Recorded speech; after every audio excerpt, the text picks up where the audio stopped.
আসসালামু আলাইকুম এভরিওয়ান, সবাই কেমন আছেন? আলহামদুলিল্লাহ, আমি ভালো আছি।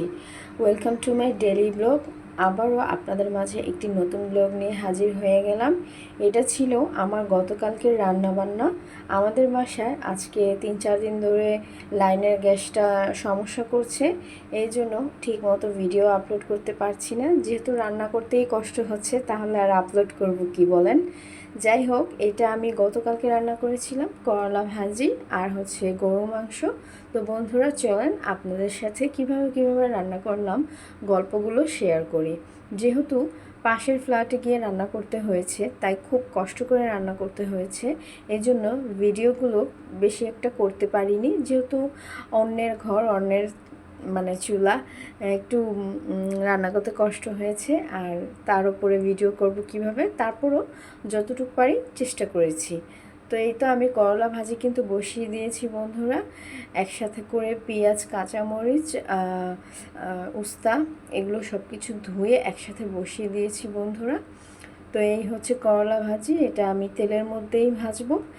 কিছুক্ষণ সময় নিয়ে করলা আর আলু সেদ্ধ হওয়ার আগ পর্যন্ত ভেজে নিব। এভাবে করেই আমার করলা ভাজিটা কিন্তু হয়ে যাবে বন্ধুরা। আর এই করলা ভাজি এখানে আমি কমপ্লিট করে তারপর আমি আমার রুমে চলে আসছি। এরপর আমি গরুর মাংস বসানোর জন্য সব কিছু প্রিপারেশন নিয়েছি।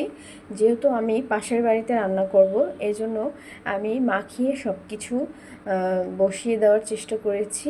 কারণ আরেকজনের বাসায় গিয়ে দাঁড়িয়ে থেকে রান্না করাটা খুবই কষ্ট। এর জন্য আমি এখান থেকে সব কিছু মাখিয়ে রেডি করে তারপর আমি পাশের চুলায় নিয়ে বসিয়ে দিয়েছি। তো এখানে আমি 1 কেজি পরিমাণ গরুর মাংস নিয়েছি। এর মধ্যে স্বাদ মতো লবণ দিয়েছি, তারপর আদা রসুন বাটা দিয়েছি, জিরা বাটা দিয়েছি, একটু পেঁয়াজ বাটা দিয়েছি, হলুদের গুঁড়ো, মরিচের গুঁড়ো, ধনিয়ার গুঁড়ো দিয়েছি। এরপর সয়াবিন তেল দিয়েছি। তারপর সব কিছু একসাথে ভালো করে মাংসের সাথে মিশিয়ে নিয়েছি। এইভাবে করে গরু মাংস রান্না করলে খেতে কিন্তু অনেক স্বাদ হয়।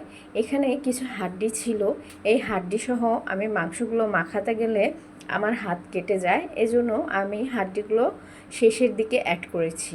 এরপর আমি কিছু দারচিনি, এলাচ এতে অ্যাড করব, আর 2টা তেজপাতা ছিঁড়ে এর মধ্যে দিয়ে দিয়েছি। তারপর আমি পাশের ঘরে গিয়ে চুলায় বসিয়ে দিয়েছি বন্ধুরা। এই তো আমার মাংস কষানো হচ্ছে। একটা হাসির কথা আপনাদের সাথে বলবো, সেটা হলো আমি আজকের রান্নায় পেঁয়াজ ছাড়াই রান্না বসিয়ে দিয়েছিলাম মনে করে। পরে আমি হাসতে হাসতে নিজেই মনে করেন অজ্ঞান হওয়ার মতো অবস্থা। যাই হোক, পরে যখন আমি খেয়াল করে দেখেছি আমি পেঁয়াজ দিতেই ভুলে গিয়েছি, তখন আমি আরেকটা চুলার মধ্যে পেঁয়াজটাকে বেরেস্তা করে তারপর আমি এই তরকারির মধ্যে অ্যাড করেছি। আমি সেটা ভিডিও করতে পারিনি, যেহেতু এটা অন্যের ঘর, তাই এটা ভিডিও করতে পারিনি। আমি যতটুকু ভিডিও করতে পেরেছি ততটুকুই আপনাদের সামনে তুলে ধরেছি বন্ধুরা। যাই হোক, এরপরে কিন্তু আমি এখানে আলু অ্যাড করে দিয়েছি গাইস। আলু আমার অনেক পছন্দ। আমি মাংসর মধ্যে আলু না দিলে আমার সেই মাংস রান্না কমপ্লিট হয় না। তো যাই হোক বন্ধুরা, এখন আমি কষানো শেষে গরম পানি অ্যাড করে দিলাম। এরপর কিছুক্ষণ জাল করেই নামিয়ে নিব, হালকা ঝোল রেখে। তো এই ছিল আমার রান্নাবান্না। কেমন হয়েছে বন্ধুরা অবশ্যই কমেন্টে জানাবেন। সবাই ভালো থাকবেন, সুস্থ থাকবেন। আল্লাহ হাফেজ।